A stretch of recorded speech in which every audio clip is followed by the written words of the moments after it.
Bismillahirrahmanirrahim. Assalamualaikum warahmatullahi wabarakatuh. Nama saya Muhammad Zainul Hakim. Saya dari Prodi Hukum Keluarga Islam.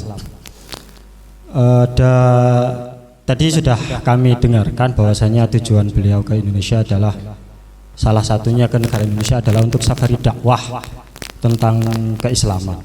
Yang saya tanyakan, beliau ini kan panjenengan ini mursyid Thariqah Naqsabandiyah. Interaksi secara spesial, apakah ada interaksi secara spesial dengan para mursyid Thariqah Naqsabandiyah di Indonesia, mengingat jumlahnya juga banyak? Respon beliau seperti apa, dan interaksi apa atau hal apa yang mungkin menjadi masukan dari Syekh kepada mursyid Indonesia? Terima kasih. Assalamualaikum warahmatullahi wabarakatuh. Waalaikumsalam warahmatullahi wabarakatuh. The question is, as a mursyid in abroad, do you have any connectivity in the mursyid in Indonesia also? I think like that. So he said that there are many mursyid of Thariqah Naqsabandiyah here in Indonesia.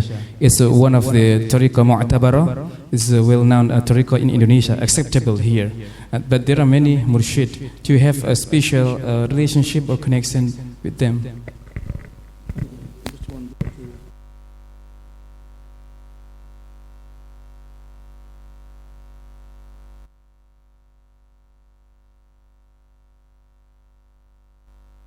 Actually, when we say murshid, murshid means the person who teaches you the right path, teaches you the way of Nabi Pak Sallallahu Alaihi Wasallam, to follow the Sunnah, the Quran and Sunnah, and the tasawwuf, they purify your heart and mind, the zikr of Allah.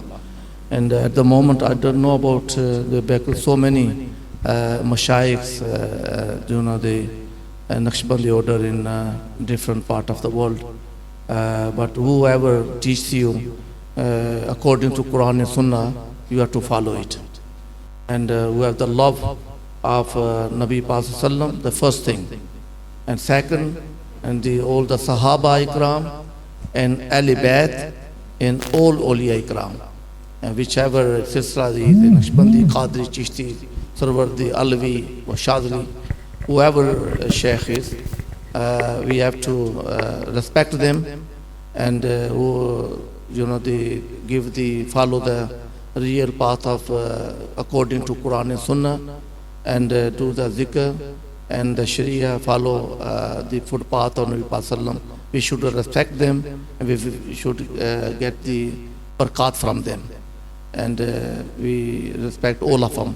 And because we don't have enough link in the Naqshbandi sheikhs in here, but we, alhamdulillah, if we come across, we will meet them,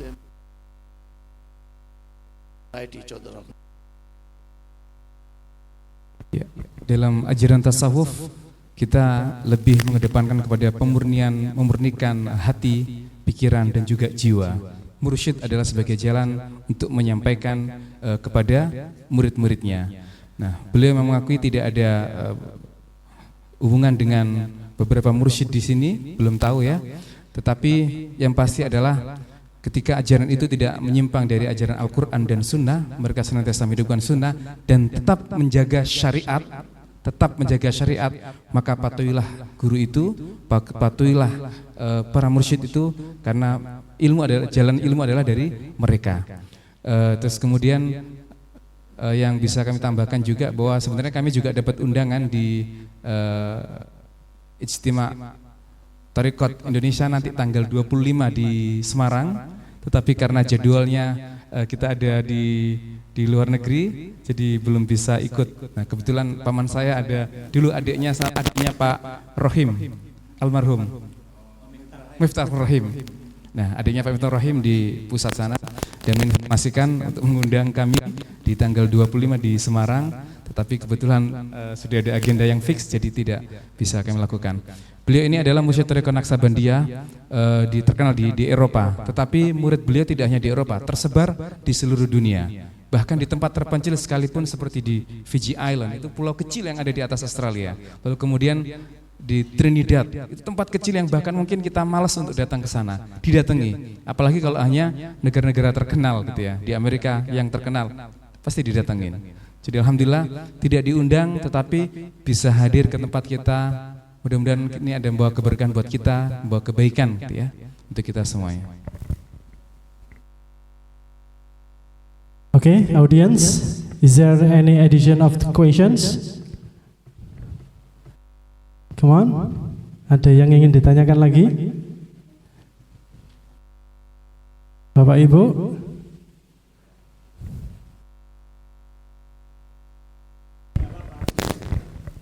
Oh ya, ini boleh, silakan Pak. Bismillahirrahmanirrahim. Assalamualaikum warahmatullahi wabarakatuh. Terima kasih waktunya yang diberikan kepada saya. Saya mau bertanya aja. Di Torekot Naksabandiyah, seandainya ada seorang anggota atau ikut Torekot itu yang bisa menaikkan tingkatannya ar-mursyidnya atau orangnya sendiri, Bapak? Saya ulangi lagi, untuk meningkatkan tingkat level kalau seandainya ikut Naksabandiyah, level keimanan tidak Bapak, itu yang bisa meningkatkan diri sendiri atau dari al-mursyidnya? Mungkin itu pertanyaan. Mohon maaf, terima kasih. Assalamualaikum warahmatullahi wabarakatuh. In practice of Toriko, there are some levels, yeah.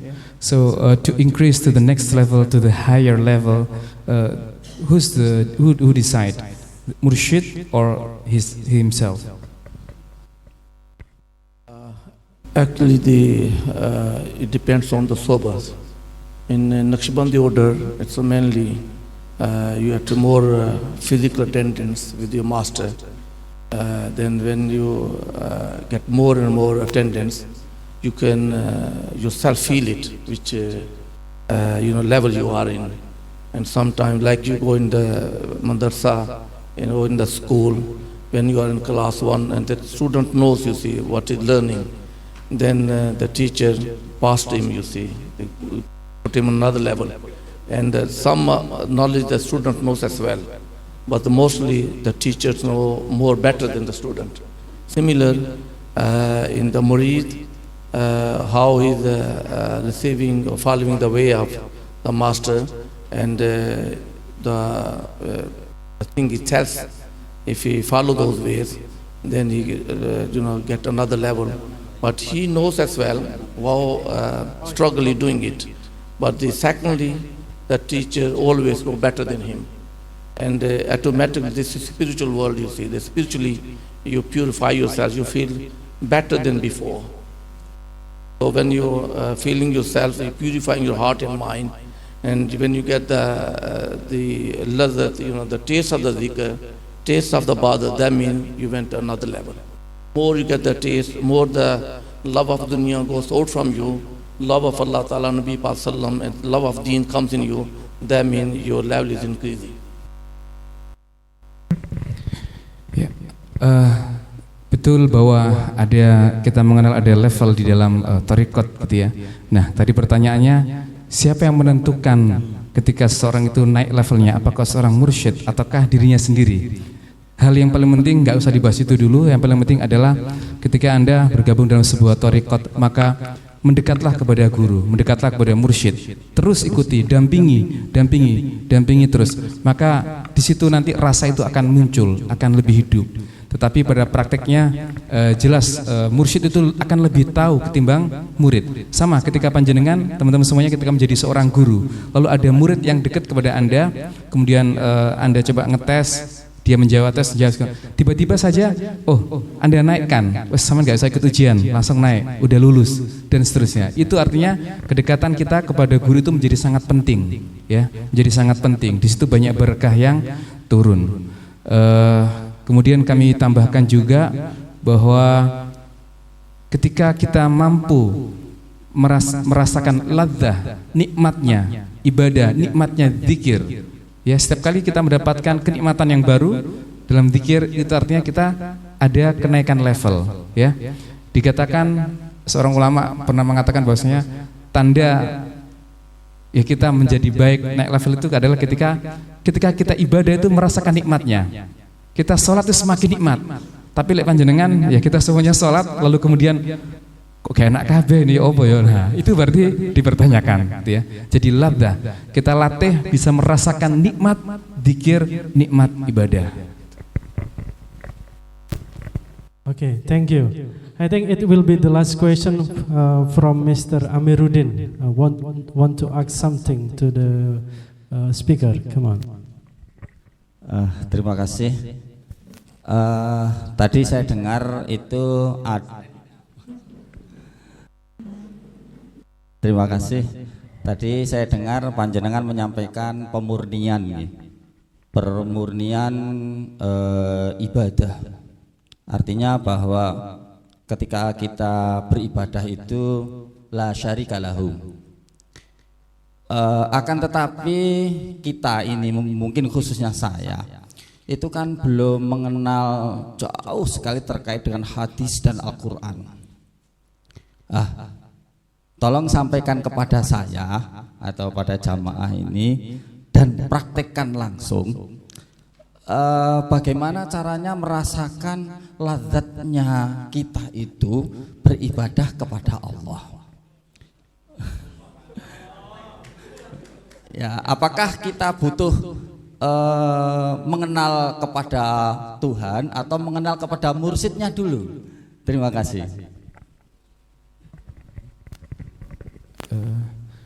You said that tasawwuf is about purifying heart, mind, and soul, and he need to know, he need to taste the level, the laddah when we do zikr, when we do ibadah. So he want practice, and also tadi yang apa mursyid sama Allah? Which one? Yeah. Do we need to know more about mursyid first or Allah first? Also, he's asking.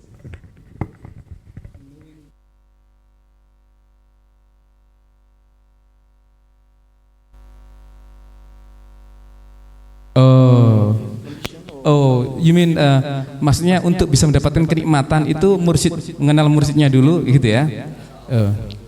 Yeah, to taste the laddah in ibadah, in zikr, which one come first? Knowing the mursyid first or knowing Allah?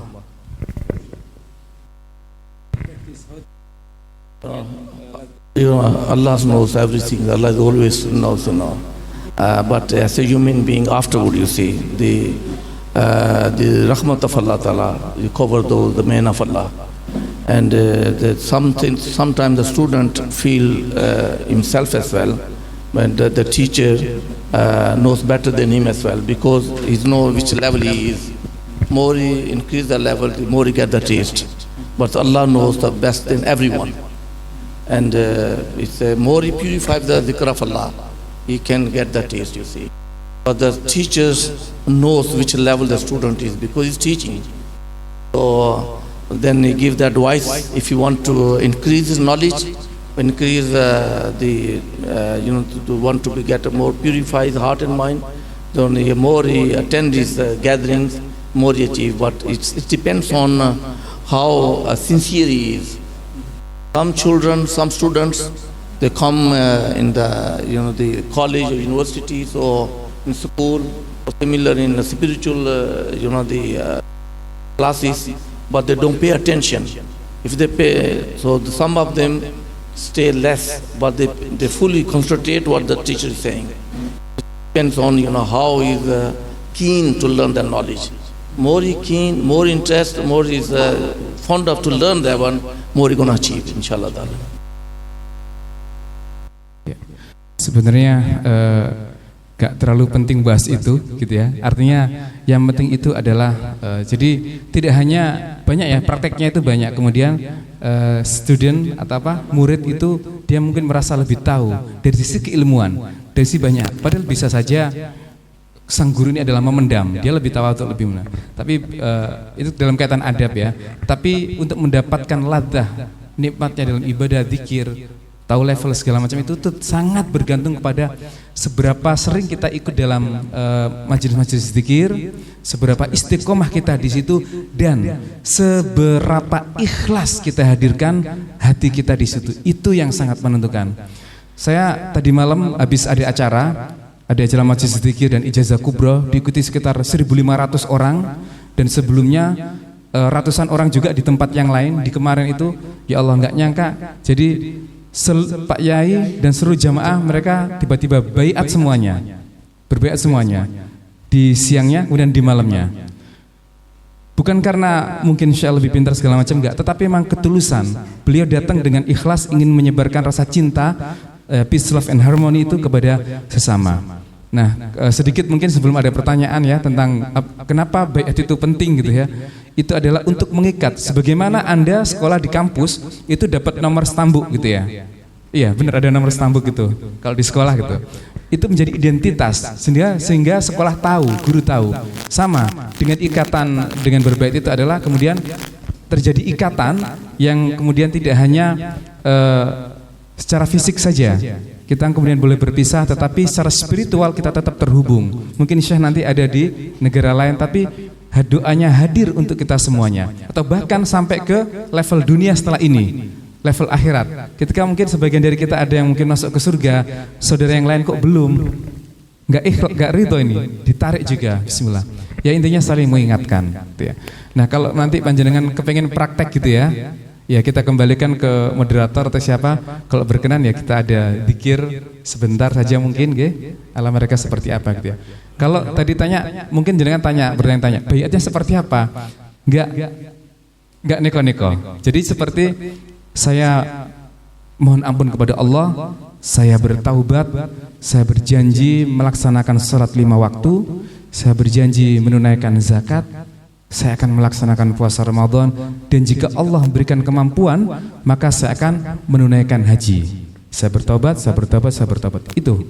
Jadi tidak ada yang aneh-aneh, ya, gitu. Terima kasih. Okay, thank you so much for the answer and advice for the speaker. Okay, the last one.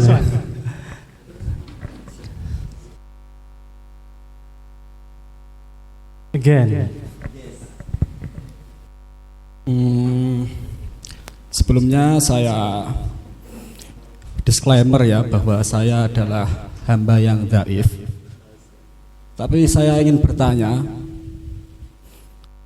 saya mengamati realitas di tarekat itu, semoga ini kasuistik ya, bahwa pengkultusan terhadap mursyid itu sangat tinggi, sehingga mereka bisa membangun suatu alasan-alasan yang tidak masuk akal ketika mursyid itu melakukan kesalahan. Nah, saya khawatir dengan adanya pengalaman yang saya pernah alami ini akan berdampak ke dunia yang luas. Nah, oleh karena itu saya bertanya, kenapa harus ada tarekat kan? Itu yang pertama. Yang kedua, pengrekrutan mursyid itu berdasarkan kredibilitas atau berdasarkan nasab. Itu yang kedua. Udah. Terima kasih.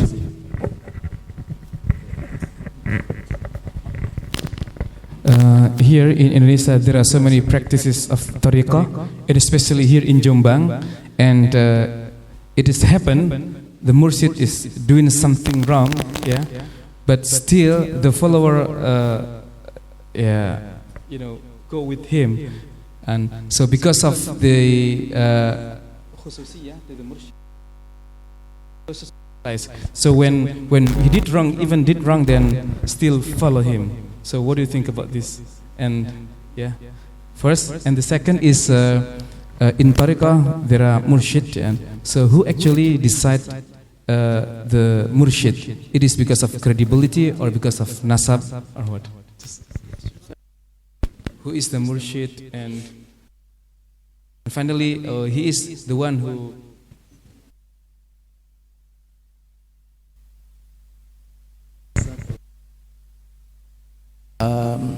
First of all, when saying about the Murshid, he's a first of all, you have to think he's not an angel. He is a human being. So Murshid, as a human being, he can make mistakes. It's only the Masoom, the prophets. They cannot make any mistakes. Or you can call it the angels. The rest of us, but Allah Almighty, protect them from Gunai Kabira. Little mistakes, those happens. But if little things happens, we have to follow, we can tolerate. But it's something which you do totally against Sharia, against Quran and Hadith. It's not for obligatory or for the student to follow it. The better way is to tell their master, what the things what you're doing, very respectfully. Like sometimes the parents and like the children. Sometimes the parents make some different opinion. The children make different. But if the children are, they're educated or they know more what's going on, and the parents sometimes, they don't understand, or they make a mistake. You have the children, they should have to tell them in very respectful way. Oh, my father will respect you, but the decision you are making is not right. So then, but the respect should be there.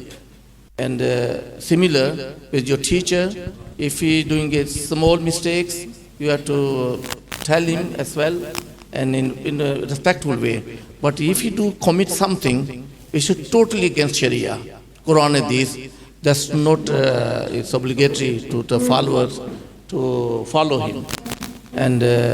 But still try to convince him, you have to follow rectify the mistake. Come on follow the real, the things which are according to Quran and Hadith. But if still he insists to doing the wrong thing again and again and again, to what the thing for the students, they have to do supplication. Dua in the court of Allah Ta'ala. Oh Allah Ta'ala, this is my master. When I wasn't a good person, he treat me and he lead me in right path. Now he's misleading himself. So please put him on right track again, so we can respect him, we can benefit him from him again. But still, if you don't, then you can get do istikhara, which is very, in Sharia, is very better to get advice from Allah Almighty. So which sheikh you want to get another sheikh who's following the way of the Sharia. And secondly, how you become a master, how you become a sheikh, it's not by writing down the sheikh. Authority, which is own masters, makes him as a khalif. He thinks he's following my way, and then it sees progress, and he follow the real path of his master, which according to Sharia and Sunnah, and also the people benefits from him. And the fazan, the barakat, the people, a lot of people who have wrongdoings, they come on the right way and they follow the Sharia. And the barakat, a lot of people who comes and see him, they get peaceful feelings, and their thoughts from negative to positive. And the people who are wandering around, for instance, in Europe, our youngsters who go to nightclubs, they're common over there. Dancing all the common. There's no law, there's no restriction over there. But the bringing out from pub and clubs from out from them and bring them the Sirat Mustaqim, which takes to Kaaba Sharif and Madinah Rasul. So he's a sheikh. So if this is master decides as well, and also the rahmat of Allah Ta'ala as well. Sometimes some sheikhs are so superior, they get the authority from Nabi Pak Sallallahu Alaihi Wasallam as well, by the master and so Nabi Pak Sallallahu Alaihi Wasallam. But if he through his master, so it's not the person himself. If you write it down as a sheikh, it's not a sheikh, not himself. You see, it's the work tells he's the master. And when teachers teach the students, and they know what he's teaching, when they get the degrees, when they get the job, they know he's the right teacher. Because if he wasn't teach me properly, I'd never get the job. You see, never give my the certificate, never be accepted. If it should be, if it was fake, it would never be accepted. So the sheikh, the quality is showing by the students, how the students are. If they follow the way of the Sharia, so that means the sheikh is on Sharia. So they benefit from him, and the du'as for him, he do the dua for all the ummah. This is the definitions which Nabi Sallam, great companions, they asked me, what's the definition of the sheikh? How we recognize the man of Allah? What's the sign of man of Allah? The beautiful answer Nabi Pak, Rasulullah Sallam said, when you see man of Allah, you know he's the man of Allah. If you want to know man of Allah, when you see him, you remember Allah Ta'ala. Allah. When you see, remember Allah Ta'ala. Allah. So this is the symbols, this is the sign, this is the definition of man of Allah. Pertanyaan yang bagus sekali, saya juga baca dan semua orang mungkin tahu ya. Ya memang di Jombang ini tempatnya thariqat gitu ya. Dan sempat baca berita itu ya ada kasus gitu ya. Nah, maka ketika terjadi seperti itu, apa yang seharusnya murid lakukan? Maka yang pertama adalah mendoakan sang guru. Yang kedua adalah mengingatkan dengan cara yang baik, ya. Diingatkan dengan cara baik untuk kembali kepada syariat. Karena penting kita nggak bisa lepas dari syariat. Seorang mursyid itu harus kuat dari sisi syariat. Ketika syariat tidak ditegakkan, ya sebaiknya minggir dulu. Karena intinya adalah sebenarnya di syariat. Itu yang paling nampak, ya. Jadi ketika seperti tadi kasusnya, maka doakan, lalu diingatkan lagi. Kalau kemudian tidak ada perubahan signifikan, maka tibalah waktunya kita kembali ke syariat untuk istikharah, ditunjukkan. Tetapi insya Allah ketika kita melangkah, hati kita murni, hati kita ikhlas, hati kita tulus, hati kita tenang, insya Allah Allah akan arahkan kita kepada guru yang benar, ya. Dan kalau seperti itu insya Allah, jadi artinya gini, output itu sangat berbanding lurus dengan input. Maka berangkatnya dari diri kita sendiri, ya. Kalau kita melangkahkan kaki kita, niat kita secara ikhlas, tulus, tenang, insya Allah Allah akan pandu untuk menemui mendapatkan guru yang benar, gitu ya. Itu singkatnya apa yang dari beliau sampaikan, jadi jangan lepas dari syariat. Yang kedua, siapa yang tadi menentukan mursyid, gitu ya. Iya. Untuk mendapatkan gelar syekh dalam artian thariqat itu tidak kemudian karena kita nulis banyak buku, tidak, ya. Karena pada prakteknya banyak yang bisa menulis buku, banyak juga yang bisa baca kitab kuning, banyak menghafal hadis, bacaan Qur'annya tartil, tahsinnya bagus, tetapi miskin praktek. Tetapi yang lebih penting dari itu adalah sedikit yang kita punya, lakukan. Sedikit yang kita tahu, praktekkan. Dawamkan, istiqomahkan, itu akan membekas. Dan Allah insya Allah akan berkah di situ akan turun. Kita akan dipandu untuk menjadi lebih baik. Maka gelar seperti itu, syekh itu sebenarnya ya dari murid-muridnya nanti akan keluar, akan muncul, ya. Ciri seorang mursyid itu adalah, ketika kita mendekat, ya. Ciri orang saleh itu ketika kita mendekat kepada beliau, maka tanpa banyak omong, tanpa bicara sekalipun, kita langsung ingin mengingat kepada Allah Subhanahu wa taala. Artinya identitas religiusnya itu tampak meskipun tidak terucap. Kita dekat dengan beliau, hati kita tenang. Tidak usah banyak ceramahnya apa. Itulah. Dan yang paling nampak juga adalah bisa menjadi seorang mursyid ketika memang tidak hanya ilmunya banyak, tetapi kontribusi nyata, kemanfaatan kepada orang-orang sekitar, membawa kebaikan, ya. Contoh, saya ambil contoh. Di Inggris di era tahun 60-an, jangankan kita mendapatkan masjid, guru beliau Syekh Sufi Muhammad Aslam rahmatullah alaih, beliau diutus gurunya dari Pakistan untuk datang ke Inggris berdakwah, itu tidak untuk berbisnis. Beliau datang ke Inggris murni untuk taat kepada guru. Pada saat itu jangankan ada makanan, jangankan ada masjid, makan halal sulit. Tetapi beliau punya satu murid terus istiqomah diajarkan zikir terus diajarkan hadis semuanya, prakteknya. Alhamdulillah hari ini hingga turun ke beliau, alhamdulillah hari ini Anda bisa melihat di UK itu ada hampir 2 juta penduduk muslim. Masjid hampir 2.000. Bahkan terakhir ada larangan gereja kalau dibeli sudah nggak boleh lagi dibikin menjadi masjid, saking banyaknya. Itu bukan perjalanan pendek, karena perjuangan dan ketulusan pendahulu-pendahulu kita. Beliau pun hari ini akhirnya bisa keliling dunia, safari dakwah keliling dunia. Itu juga beliau ngakui tidak lepas dari doa gurunya, dari doa mursyidnya yang terdahulu. Itu mungkin yang bisa kami share. Ya selanjutnya Anda akan lebih tahu. Kalau seperti ini nggak akan tahu. Tetapi kalau Anda masuk kemudian belajar, insya Allah bisa lebih merasakan. Terima kasih. Begitu untuk jawabannya. Thank you so much for the answers. Bapak Ibu, I think this is time is the Sheikh Muhammad Asgar has a limited time, so sorry, apologize that we have to end this sessions. Do you need still the practice how to feeling the happiness or how to feeling the ladha? Mau dipraktekkan untuk gimana biar kita bisa merasakan kenikmatan seperti yang tadi dibilangkan? Oke.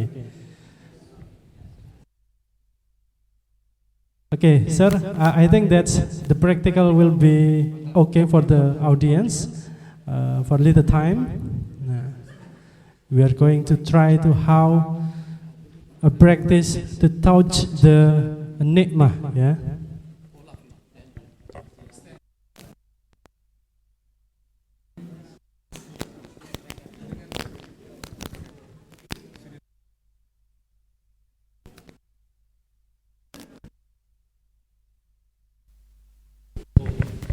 Dimohon tenang ya.